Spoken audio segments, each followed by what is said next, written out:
Mana yanjye twariye brochette ziryoshye z'inkoko kandi wasanga utaraziteka wibaza ngo nta cyokezo ngo nta furu ngo nabigenza gute. Umva twazenjoyinze ku buryo na bebe nawe ubwe rwose wabona ko yafashe brochette yimereye nabi. Ntabwo ukeneye rwose icyokezo, nta nubwo ukeneye ifuru, nta nubwo ukeneye ibintu bihambaye. Mu isafuriya rwose wakotsa brochette zikaryoha. Reba ukuntu zisa neza, reba ukuntu ziryoshye bana, nanjye rero nkwigishe.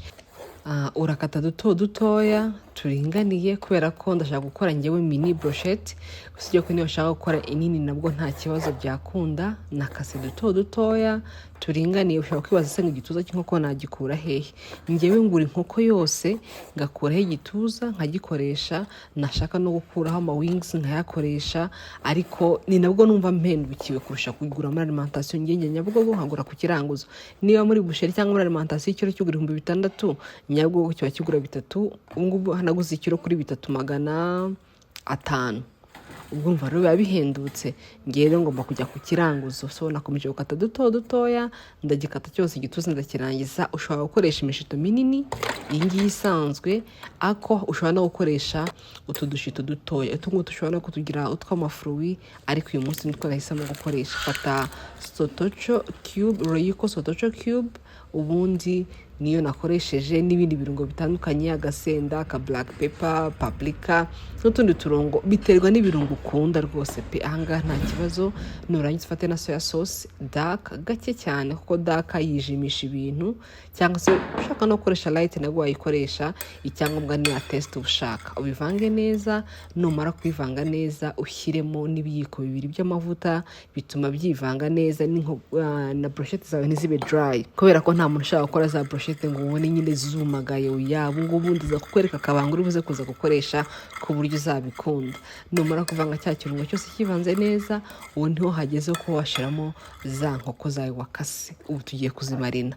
Ufate za nkoko zawe uzishyiremo, numara kuzishyiramo noneho uzivange. Uvange neza buri nkoko yose ikora ikirungo. Kumarina ni ingenzi cyane brochette, kubera ko bituma bya birungo byinjiramo imbere, wa munyu, ya flavor bikajyamo. Ikindi usinamarina iminota ingahe? Fata hagati y'iminota 30 kuzamura cyangwa isaha. Ariko inkoko kubera ko ari na dutoya rwose, iminota 20-30 irahagije. Ngiye nazimaranye iminota 20 mbona kuzishita. Gushita ninjye nakoresheje rero ibintu bitandukanye. Nashyizemo ibitunguru, shyiramo amapavuro y'amabara. Ushobora no gukoresha na pavuro imwe gusa, ushobora no gukoresha ibitunguru gusa, ushobora no kuyihorera. Naje no guhitamo gukoresha udushito dutoya kubera ko tuba ari dutoya. Niyo nkoresheje iminini n'ubundi ndayivuna kugira ngo ijye mu isafuriya. Ntabwo yajya mu isafuriya yanjye, ko nkunda kotsa mu isafuriya kurusha mu ifuru. Kotsa mu isafuriya bimera nkaho wokeje muri air fryer cyangwa mu ifuru bari kimwe.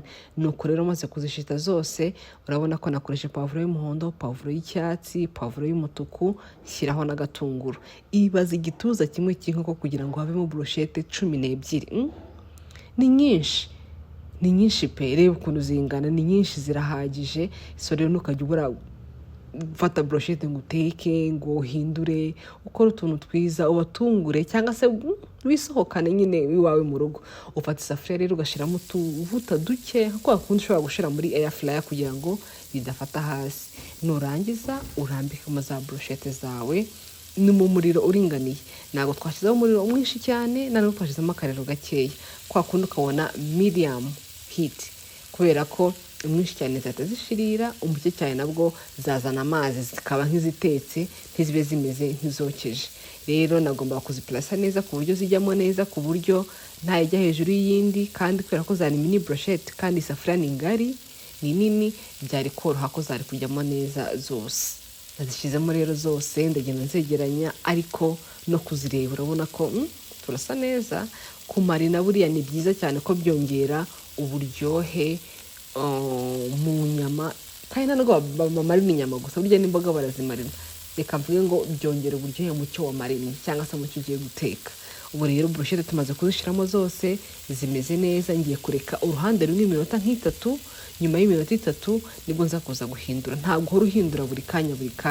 Ukomeje kugenda uhindura buri kanya, wasanga usitetse umwanya munini. Kandi brochette z'inkoko buriya iminota 10 ziba ziba zitunganye neza, uruhande rumwe iminota 3, urundi ruhande iminota 3, ukareba wenda niba hari urundi ruhande wahinduriraho indi minota 3, 10 yabaye myinshi byaba iminota 15. Hashize rero iminota 3 nibwo nagiye kureba ngo ndebe uruhande uko rumeze, mbona rwahiye, mbona rumeze neza, ngenda checkinga buri brochette kugira ngo ndebe ese zabaye ready. Zimaze kuba ready rero nibwo ushobora gutangira guhindura. Urabona ko natekinze my time kugira ngo zibanze zihinduye. Rero urabona ko zose zirasa neza, ubu nibwo ngiye gutangira kuzihindura ku buryo making ashobora ko rwa ruhande narwondere ko rugashya, kandi nta kindi kintu nasizeho, nabyihoreye. Ubu rero zimeze neza, nibwo tugiye guhindura uruhande rwose, zose tuzihindure turebe. Iyo asanze hari uruhande rutarashya nk'uko ubyifuza, uba urwihoreyeho ukaza kuza gusubizaho. Kandi urabona ntago bishiririza isafuriya. Hari umushaka gutekereza ngo se isafuriya ngo ntago byayangiza, reka da, nta kintu byayangiza kubera ko ntago watetse ku muriro mwinshi. Ikindi ari nka za safuriya zifite uruti, niba ariko nibubyite kakantu nyine kaba ari gatoya, izo ntago zakunda. Ariko ziriya safuriya zidashiririza, zino safuriya ziremereye, zose wazokerezamo rwose brochette bigakunda. Urabona rero uruhande rumwe rwabaye neza, rurahiye rumeze neza, ngomba no guhindura n'izindi zose nkabona ko zihiye, then nkaho biba birangiye, kuko pati ya mbere ibikomeye ibirangiye. Noneho tugiye kurindira uru ruhande rwa kabiri narwo indi minota 3, hagati y'3 n'4, nkomeza ngenda ngenzura. Unashatse rwose wanapfundikira. Iyo wanapfundikiye kuri wa muntu uringaniye, ntabwo zibyara amazi kako niko bizana ibyuya n'ibiki, ahubwo zimera nk'izo mu ifuru. Niba uzi ukuntu umuntu ateka brochette mu ifuru cyangwa se muri air fryer, nta tandukaniro rwose ririmo no kuziteka mu isafuriya, ahubwo nuko abantu batari babizi. Niba ari ubizi ni byiza, niba utari ubizi nizere ko byize rwose. Ujye witekera brochette mu isafuriya zizaryoha. Ubu rero ese nishira agapfundikizo, ndapfundikira, ndazihorera rwose. Ya minota 3 irangira zipfundikiye, nza kuza gupfundura kugira ngo ndebe noneho uko rwa ruhande narwo rwahiye, then tubone guhindura. Iyo ubonye zabaye dry, ushobora kongera utuvuta dukeya, kubera ko sinkunda brochette yumagaye. Ni nayo mpamvu nkunda brochette yo mu ifuru. Ni nayo mpamvu kubyokezo niyo nazotsa kuzokeza buriya maza kuzotsa. Hasi ndabiberetera, nzishira muri papier aluminium kugira ngo zigume ziri tenda. Inyama buriya ibiri dry, uba wakishe rwose.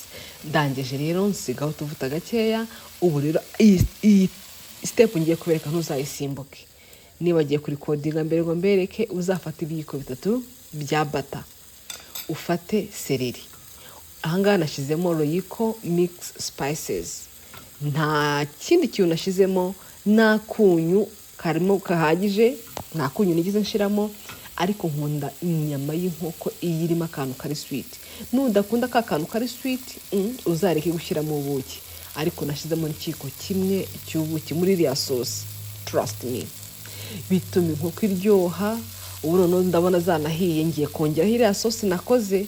Ntuzasimbuke step. Kuba wazirya zimeze gutya it's okay, ariko nuba washyizeho butter, umva nibwo zizaryoha kumeraho, nibwo zizaryoha kurushaho, nibwo zizaba ziri tenda, nibwo zizaba zifite taste. Iyi step ntuzayibagirwe rwose. Namaze kubona rero zose zahiye, ndagenzura buri imwe ku buryo mbona ko nta hantu n'ahantu hato hatahiye. Burya inyama y'inkoko itarashya izana amazi y'umweru, kandi ntago bintu biteka usa nk'ubishyushya gahoro. Ushobora no kwifata ukabishyira muri micro-onde, ntago ari ngombwa ujye kubikaranga. Ushatse washiramo na tungurusumu, nanone bikunda, biterwa n'ibintu ushaka gukoresha cyangwa se n'ibyo ukunze. Ariko bata izajyemo, ubuki buzajyemo, agasereri cyangwa se agapersile. Nurangiza ubisige za brochette zawe. Ahangaha nanazimije, ntago ngicanye ku ma brochette najimije. Ushatse wanabishyira no ku masahani ugiye kubyaruriraho, ukabona kubisigiraho iriya bata nyuma, nta kibazo rwose.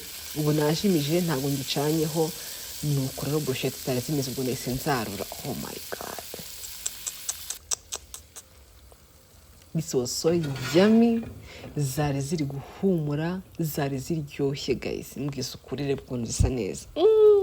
Ziri tenda, ziri juicy, zimeze neza. Oh my god. This brochette rwose mana yanjye zari zirenze, zari zimeze neza cyane.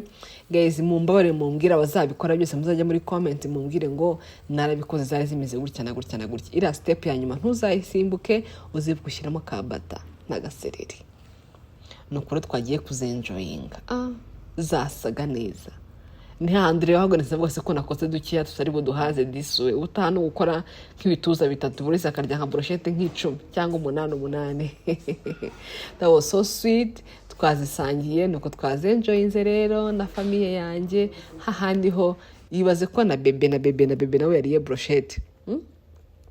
Byari bimeze neza cyane. Guys, mukomeze mukore like, mukomeze mukore subscribe, musharing ibiganiro byanjye, kandi ni munabikora bikabaryohera mujye mumbwira ngo bebe nawe ariko enjoyinga brochette rwose. Guys, abonye bitoroshye nawe wabikora kandi ukabishobora. Ndabakunda cyane. Ciao ciao.